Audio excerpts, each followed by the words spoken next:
अस्सलाम वालेकुम dear students, how are you today? You will be fine, I hope so. आज हम पढ़ने जा रहे हैं मैस स्पेक्ट्रोमीटर के जरिए से मैस स्पेक्ट्रोमेट्री करना। ये क्या बात हुई? बड़ी आसान बात ये है, लेकिन इससे पहले हम एक बात पिछली दोहरा लेते हैं कि जब भी हम एटम का मैस मालूम करते हैं तो हम कैसे मालूम करते हैं? रिलेटिव लेकर, या कह लीजिए एक कंपैरेटिव मैस लेकर। तो मैंने आपको लास्ट टाइम बताया था कि एक तराजू होगा जिसके एक तरफ हम वो एटम रखेंगे जिसका हमने मैस मालूम करना है, और दूसरे पलड़े में हम वो एटम रखेंगे जो हमने स्टैंडर्ड के तौर पे लिया हुआ है।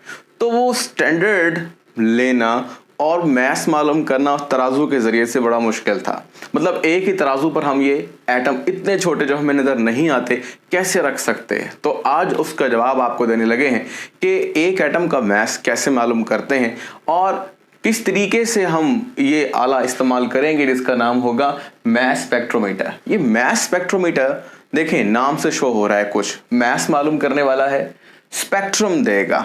स्पेक्ट्रम कोई रिजल्ट हो सकता है जो किसी भी मतलब फॉर्म में हो सकता है, एक कोई वेव फॉर्म में हो सकता है, कोई ग्राफ या कोई चार्ट की फॉर्म में हो सकता है। तो स्पेक्ट्रम कई तरह के हो सकते हैं। बहरहाल हम यहाँ पे बिल्कुल सादा स्पेक्ट्रम यूज करेंगे ताकि आपको उसे समझना भी आ जाए।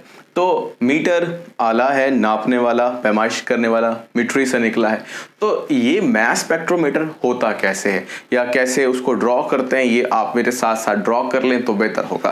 देखें, पहले आपने ऐसा करना है कि यहां पर एक ट्यूब बनानी है और ये आखिर में आकर आपने ऐसे मोड़ देनी है।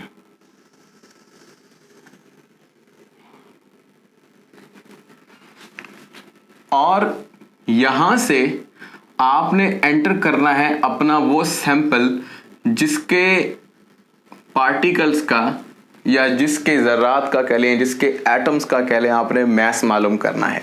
फॉर एग्जांपल हमारी आज की इस एग्जांपल में हम नियॉन को यहां पर डालेंगे। एक बात याद रखें, जो भी सैंपल आपने यहां पर एंटर करना है वो वोलाटाइल हो,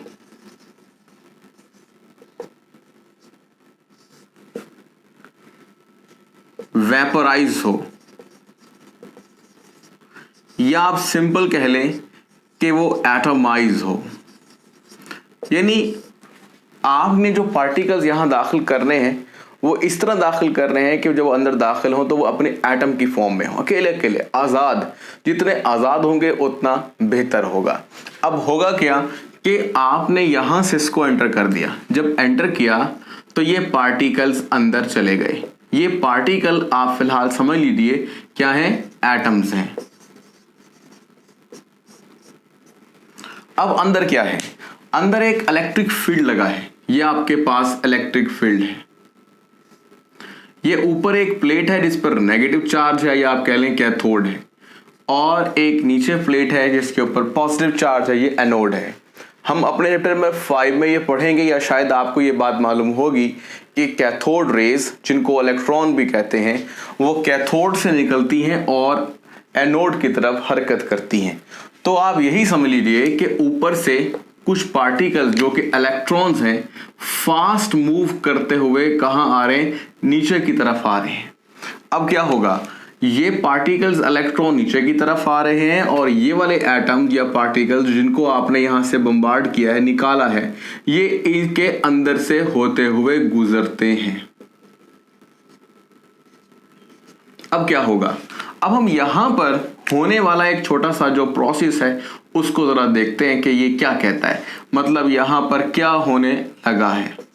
देखें, होता ही है कि वो जो एटम दरमियान से गुजर रहा है उस एटम में जाहिर सी बात है इलेक्ट्रॉन भी होंगे, प्रोटॉन भी होंगे। ठीक है, इलेक्ट्रॉन रिवॉल्व कर रहे होंगे और ऊपर से जो इलेक्ट्रॉन्स आ रहे हैं तेजी के साथ वो यहां पर आकर इससे टकराएंगे। टकराने से ये होगा कि वो इलेक्ट्रॉन जो इस एटम में ऑलरेडी मौजूद हैं वो रिपेल होकर बाहर आ जाएंगे। मतलब अंदर के इलेक्ट्रॉन बाहर आ जाएंगे, और ये जो आपके पास पहले से कैथोड रेज या इलेक्ट्रॉन्स आ रहे हैं ये इतने फास्ट मूविंग हैं कि ये भी बाहर आ रहे हैं। इसका मतलब है कि इलेक्ट्रॉन खारिज कर रहा है। कौन? ये वाला एटम। जितने भी एटम यहां से गुजरेंगे होगा ये कि उनमें से इलेक्ट्रॉन्स निकलते जाएंगे और जब वो आगे पहुंचेंगे, मतलब ये सिचुएशन तो यहां पर थी जो मैंने अभी आपके साथ डिस्कस की है। अब जब यहां पर वो पहुंच जाएंगे तो वो उनकी क्या हालत होगी? उनकी हालत ये होगी कि जब इलेक्ट्रॉन निकल जाते हैं किसी भी एटम से तो उन पर चार्ज आ जाता है पॉजिटिव, यानी अब वो कैट आयन है। अब कैट आयंस जैसे ही क्या होगा, आगे पहुंचेंगे तो यहां पर रखा गया है क्या, एक स्लिट। स्लिट क्या करेगा, एक स्पेसिफिक बीम को आगे जाने देगा। सपोज कीजिए ये हमारे पास एक स्लिट है और इसके अंदर यहां पर सुराख है और बाकी सारा हिस्सा बंद है। एक स्लिट रख सकते हैं, दो रख सकते हैं, एनी हाउ। अब जो भी हमारे पास चार्ज होगा, ठीक है, वो चार्ज जब इस स्लिट के सामने से होता हुआ गुजरेगा तो वो यहां आगे की तरफ हरकत कर पाएगा। अब आपको थोड़ी सी बात यहां पर मजीद समझनी है, वो ये है कि इनको आगे ले जाने के लिए, भगाने के लिए, खींचने के लिए यहां पर एक और चीज भी है जिसका नाम क्या है, परफोरेटेड कैथोड है ये। जैसे मिसाल के तौर पर हम ये कहते हैं कि ये नेगेटिव चार्ज रखता है। अब होगा क्या, अब होगा ये कि वो जो पॉजिटिव चार्ज रखने वाले हैं यहां पर, जिनको मैं यहां पर दिखा चुका हूं आपको, ये positive charge, positive charge, positive charge, ये पॉजिटिव चार्ज इस कैथोड की तरफ खिंचता चला जाएगा तेजी के साथ। और चूंकि ये परफोरेटेड है, सुराखदार है, अंदर से गुजर जाएगा। गुजर जाने के बाद आगे क्या लगी है, स्लिट। ये स्लिट क्या करेगी, जैसे मैंने कहा ये एक बीम बनाएगी। बीम से मुराद है एक कंटिन्यूअस क्या कहते हैं, लाइन बन जाएगी, एक कंटिन्यूअस वेव बन जाएगी, किसकी, पॉजिटिव पार्टिकल्स की। ये पॉजिटिव पार्टिकल जब मजीद आगे की तरफ जा रहे होंगे तो करना क्या है, करना ये है कि यहां पर मैग्नेटिक फील्ड अप्लाई करना है। ठीक है, मैग्नेटिक फील्ड आप अप्लाई कर देंगे। फिलहाल इसको ऐसे दिखा सकते हैं आसान तरीके से, वरना होता यह है कि इस पूरी ट्यूब के ऊपर एक सी शेप का मैग्नेट होता है जिसमें नॉर्थ और साउथ पोल होते हैं। तो बहरहाल मैं यहां पे लेबल कर देता हूं, यहां पे हमने क्या लगाया है, मैग्नेटिक फील्ड।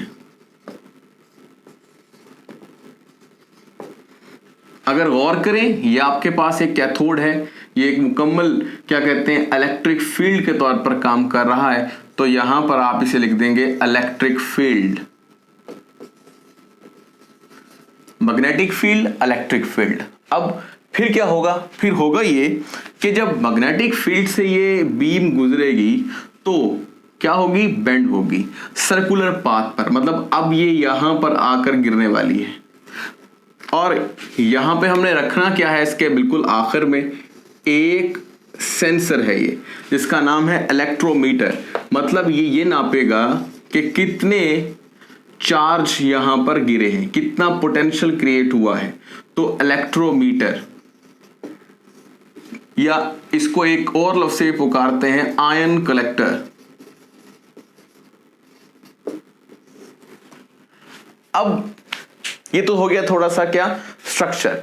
अब स्ट्रक्चर के बाद हमने इसकी दोबारा से फंक्शनिंग देखनी है कि ये फंक्शन कैसे करता है। और ये है क्या, ये एक मास स्पेक्ट्रोमीटर है। मास स्पेक्ट्रोमीटर का जनरल स्ट्रक्चर आपको यहां पर दिखाया गया।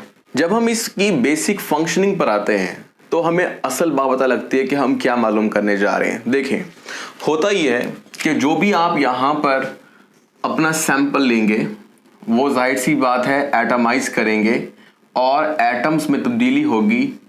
अब आपको याद रखना है एक बात कि एटम में, जैसे मैंने कहा कि इलेक्ट्रॉन्स भी होते हैं और प्रोटॉन भी होते हैं, न्यूट्रॉन भी होते हैं। बहरहाल जो हमारा असल मकसद है वो ये है कि जो न्यूक्लियस है ये बहुत अहम है। वो क्यों, एक बात फिर याद करें, शायद ये आपको पता भी हो कि एटम का जो ज्यादातर मास होता है वो मास उसके न्यूक्लियस की वजह से होता है।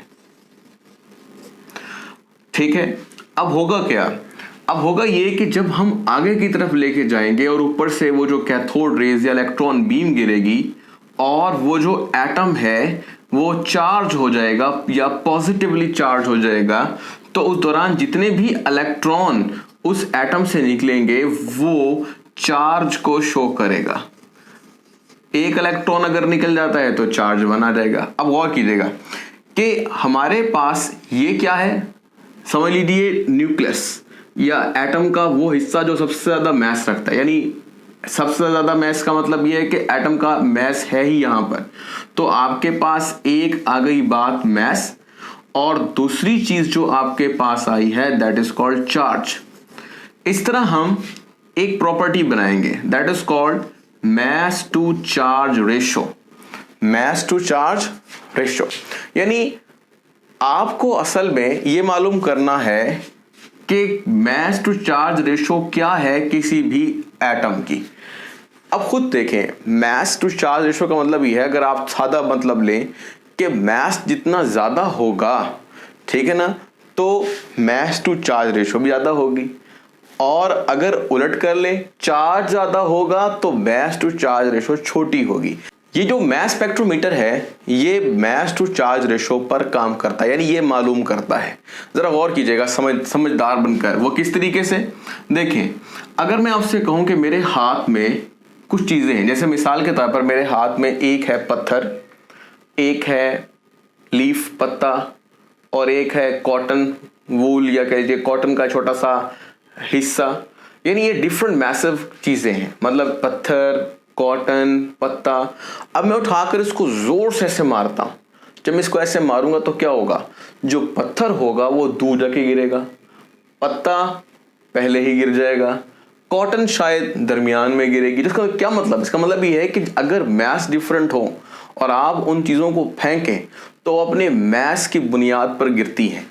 तो इसी तरह समझ लीजिए कि ये जो आपके पास सैंपल है, इस सैंपल के अंदर आइसोटोप्स हैं। अब हम ये बात पढ़ चुके हैं कि आइसोटोप्स वो होते हैं जिनमें मैस डिफरेंट होता है, यानी किसी का मैस, किसी आइसोटोप का मैस ज्यादा और किसी आइसोटोप का मैस कम, यानी वजन किसी एटम का ज्यादा किसी का कम। तो जब वही चीजें यानी अपने कैटायनिक फॉर्म में तेजी से भागती हुई मैग्नेटिक फील्ड में जाएंगी और यहां पर जाकर एक सर्कुलर पाथ अख्तियार करेंगी, तो उस सर्कुलर पाथ का एक रेडियस होगा। यानी अगर कोई उसमें आइसोटोप भारी होगा तो होगा ये कि वो जाकर पार्टिकल थोड़ा आगे गिरेगा, और इस तरह उसका जो रेडियस होगा वो ज्यादा होगा, यानी भारी चीज का रेडियस ज्यादा होगा हल्की चीज से या हल्के आइसोटोप से, और जो और भी अगर हल्का होगा तो वो पहले गिरेगा। तो अब आपको समझ में आ गई बात। क्या ये जो इलेक्ट्रोमीटर है ये कई जगहों पर 1 2 3 4 या 2, एक सिर्फ एक भी हो सकता है, पर कुछ चार्ज लेगा। चार्ज वही पॉजिटिव चार्ज जो यहां पर से होता हुआ गिर रहा है। बात बड़ी अहम है और बड़ी आसान है, थोड़ा समझने की फिर कोशिश करें। तो जो आइसोटोप ज्यादा मैस रखेगा वो ज्यादा दूर गिरेगा, जो आइसोटोप कम मैस रखेगा वो पहले गिरेगा। यहां पर फिर एक बात और समझने वाली है, वो क्या, ये जो आपके पास इलेक्ट्रिक फील्ड है ये क्या कर रहा है, अट्रैक्ट और तेजी से आगे फेंक रहा है। तो खुद सोचें, अगर इलेक्ट्रिक फील्ड को बढ़ा दिया जाए तो वो चीजें जो ज्यादा मैस रखती हैं या ज्यादा मैसिव पार्टिकल्स होंगे वो दूर जाके गिरेंगे। यानी जो आप हाथ से फेंक रहे हैं, अगर वो फेंकना ज्यादा जोर से होगा तो भारी ऑब्जेक्ट और भी दूर जाके गिरेगा, अगर हल्का फेंकेंगे तो करीब गिर जाएगा। तो यहां पर भी यही बात हम कह रहे हैं कि इलेक्ट्रिक फील्ड जितना स्ट्रांग करते जाएंगे उतना पार्टिकल दूर जाकर गिरेगा। ये क्यों करना है, ये इसलिए करना है कि हो सकता है कि हमारी एडजस्टमेंट ठीक ना हो, जो चार्ज हो वो यहीं पर गिर जाता हो, फुल जाकर सर्कुलर पाथ से होता हुआ इलेक्ट्रोमीटर पे ना गिरता हो, तो आप इलेक्ट्रिक फील्ड की स्ट्रेंथ बढ़ा देंगे ताकि वो गिरने लगे। या हो सकता है कि चार्ज आगे जाकर यहां पर टकरा रहा हो तो आप इलेक्ट्रिक फील्ड कम कर देंगे। इस तरह ये सर्कुलर पाथ इख्तियार किया जाएगा और इलेक्ट्रोमीटर पर इस चार्ज का गिरना जरूरी है। तो इलेक्ट्रिक फील्ड कंट्रोल कर सकता है। बिल्कुल इसी तरह से जो इलेक्ट्रिक फील्ड है इसको हम आई से शो कर रहे हैं, बिल्कुल same to same magnetic field को हम यहां फिलहाल शो कर रहे हैं एच से। इस तरह E और H यानी इलेक्ट्रिक मैग्नेटिक फील्ड को अगर कंपेयर किया जाए और इसी तरह एडजस्ट किया जाए तो हम इन पार्टिकल्स या चार्ज पार्टिकल्स को आसानी के साथ इलेक्ट्रोमीटर पर गिरा सकते हैं। यही बेसिक सेंस है यहाँ पर।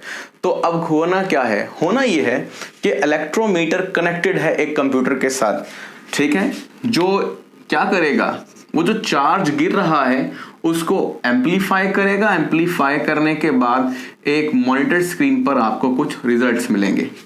ये रिजल्ट मैं आपको यहाँ पर कुछ दिखाता हूँ। जैसे मिसाल के तौर पर हम ये देखते हैं कि ये अगर नियॉन है तो होगा ये कि आपके पास एक ऐसा रिजल्ट आएगा। इस रिजल्ट को ही हम स्पेक्ट्रम कहते हैं। रिजल्ट कुछ यूं आएगा कि आपके पास सपोज कीजिए ये एक्स एक्सिस है, तो एक्स एक्सिस पर 1, 2 और 3 पॉइंट्स पर चार्ज गिरेगा।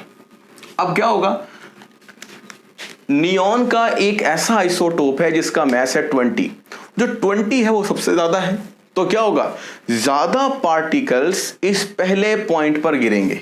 ये पहला पॉइंट समझ लीजिए शो कर रहा है 20 को।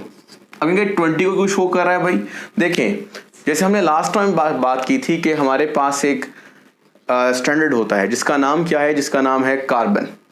अब कार्बन क्या कर रहा है, कार्बन को हमने पहले ही गिराया हुआ है। यहाँ पर कार्बन को गिराने के बाद वो देखा कि कार्बन 12 कहां पर गिरता है भाई, 12 पोजीशन पर। अगर 2 कार्बन है या कार्बन हमने कर दिया 13, तो वो एक पोजीशन आ गए। तो इस तरह से हमने उनकी एक पोजीशंस बनाई है, मतलब यहाँ पर ग्रेड्स लगाए, मार्क लगाए।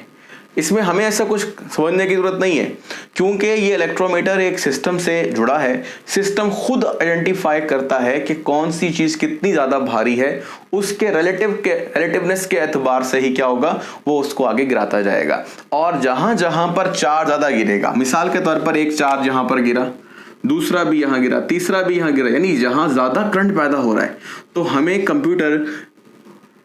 हमें कंप्यूटर यहां पर बड़ा ग्राफ बना कर देगा। और यहां पर कुछ कम गिर रहे हैं यानी 21 पर, और क्या होगा 22 पर कुछ इसके निस्बत ज्यादा गिर रहे हैं। तो इन 3 पोजीशन पर आने वाला चार्ज बताएगा कि किसी भी सैंपल में जो आइसोटोप्स की रिलेटिव अबंडेंस है या उनकी मिकदार है, वो एक दूसरे के मुकाबले में कितनी ज्यादा या कम है। अब यहां पर क्या है, यहां पर लिखा हुआ है परसेंटेज। भाई ये मिसाल के तौर पर 0%, ठीक है ना, 10%, 20%, 30, 40 एंड सो ऑन। अब बात यहां पर है, ये जो परसेंटेज चल रही है, जब हम यहां पर पहुंचेंगे तो पता लगेगा 90.92% है। यानी नियॉन का वो आइसोटोप जो 20 मास रखता है, उसकी जो परसेंटेज अबंडेंस है वो 90.92 है बनिस्बत 21 के। वो कितनी रखता है, 0.257%। यानी इसके मुकाबले में खासी कम, इसलिए लाइन भी काफी छोटी। और जो नियॉन 22 है वो कितनी रखता है, 8.82%, इसलिए लाइन थोड़ी सी इसकी निस्बत बड़ी है।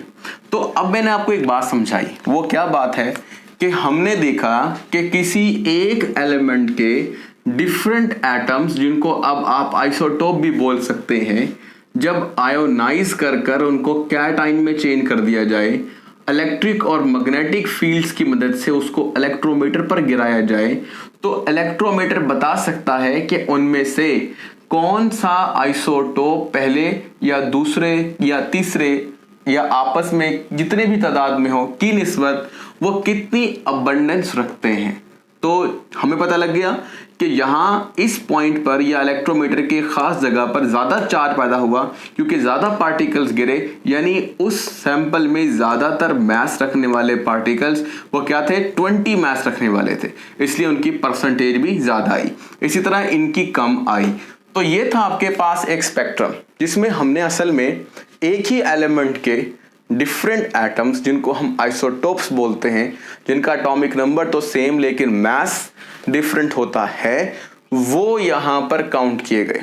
अगर आपके पास डिफरेंट एलिमेंट्स के आइसोटोप्स भी हों तो भी आप इस स्पेक्ट्रोमीटर के जरिए से उनका मास मालूम कर सकते हैं। हमारी बुक में चंद एक इंफॉर्मेशंस भी दी हैं, जैसे मिसाल के तौर पर वो कहते हैं कि जो गैस हम अंदर भरेंगे वो 10⁻⁻⁻6 से 10⁻⁻7 टॉर प्रेशर पर हो।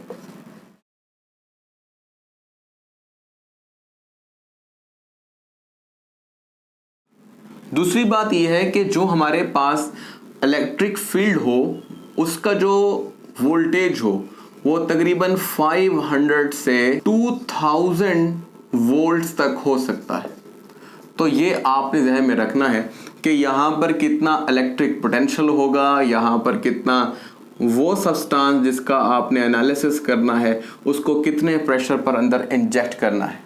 इसके अलावा एक छोटा सा रिलेशनशिप भी है, वो ये कहता है कि mass to charge ratio is equal to h² r² over 2e। तो हमने आज क्या सीखा? हमने ये सीखा कि मास स्पेक्ट्रोमीटर एक ऐसा आला होता है जिसके ज़रिए से हम डिफरेंट मैसेज मालूम कर सकते हैं, जो एलिमेंट्स के भी हो सकते हैं और एक ही एलिमेंट के आइसोटोप्स के भी हो सकते हैं। जो हमारे पास ये मास स्पेक्ट्रोमीटर है, इसकी जो बेसिक स्ट्रक्चर है उसके अंदर क्या है, यहाँ पर आपके पास एक एटमाइज़र है जो कि सब्सटेंस को एटमाइज करेगा और एटम में तब्दील करेगा, और ये एटम्स आगे से गुजरेंगे एक कैथोड या इलेक्ट्रॉन बीम में से। ये इलेक्ट्रॉन बीम उन न्यूट्रल एटम्स को कैटाइंस में तब्दील कर देंगे। फिर इन कैटाइंस को यहाँ पर लगे हुए इलेक्ट्रिक फील्ड के जरिए से खींचा जाएगा। पॉजिटिव चार्ज कैथोड की तरफ भागता हुआ जाएगा और परफोरेशन की वजह से आगे जाकर स्लिट से होता हुआ एक बीम बनाएगा। मैग्नेटिक फील्ड क्या करेगा, वो इस बीम को गिराएगा इलेक्ट्रोमीटर के डिफरेंट पॉइंट्स पर। तो ये आपके पास क्या हुआ, स्ट्रक्चर भी और प्लस आप कह सकते हैं उसका फंक्शन भी, यानी स्ट्रक्चर या आपसे कंस्ट्रक्शन बोले और साथ साथ वर्किंग। तो कंस्ट्रक्शन और वर्किंग आप लिखिए। जो मैं आपको बोलता हूँ पॉइंट्स, ये हेडिंग्स होती हैं, इनको आप लिखते हुए एहतियात से लिखेंगे तो आपको समझ में आ रहेगी। इलेक्ट्रोमीटर के बारे में आपको बताया गया कि इलेक्ट्रोमीटर एक ऐसी चीज़ है जो इस पर गिरने वाले चार्ज को काउंट करता है, और वो चार्ज जितना ज़्यादा और कम होता है उसकी बुनियाद पर वो एक स्पेक्ट्रम क्रिएट करता है, और वो स्पेक्ट्रम आप रीड कर लेते हैं। जैसे मैंने आपको यहाँ पर एक ग्राफ की शक्ल में स्पेक्ट्रम रीड करके बताया है। और जो लास्ट पॉइंट हमारे पास है वो है रेडियस। रेडियस कैसे, यानी रेडियस कम भी हो सकता है ज़्यादा भी, according to mass to charge ratio, और इलेक्ट्रिक मैग्नेटिक फील्ड के एतबार से भी। इलेक्ट्रिक फील्ड किसी भी रेडियस को बढ़ा सकता है और इलेक्ट्रिक फील्ड की कम करने से रेडियस कम भी हो सकता है। इलेक्ट्रिक फील्ड और रेडियस आप ये देख रहे हैं यहाँ पर इस रिलेशनशिप में भी इसी तरह से क्या है, डायरेक्टली प्रोपोर्शनल है। यानी अगर आप E को ऊपर ले जाएं तो वो R के बिल्कुल सामने होगा। तो electric field is directly proportional to the radius of the circular path. कोशिश की है कि टॉपिक थोड़ा बड़ा था उसे छोटा कर दिया जाए और आसान करके आपको बता दिया जाए। इसको अगर आप 1 या 2 दफ़ा देख लेंगे तो ये हमारे चैप्टर का लॉन्ग क्वेश्चन है और ये आपको याद भी हो जाएगा। अब तक के लिए इतना ही। खुदा हाफिज़।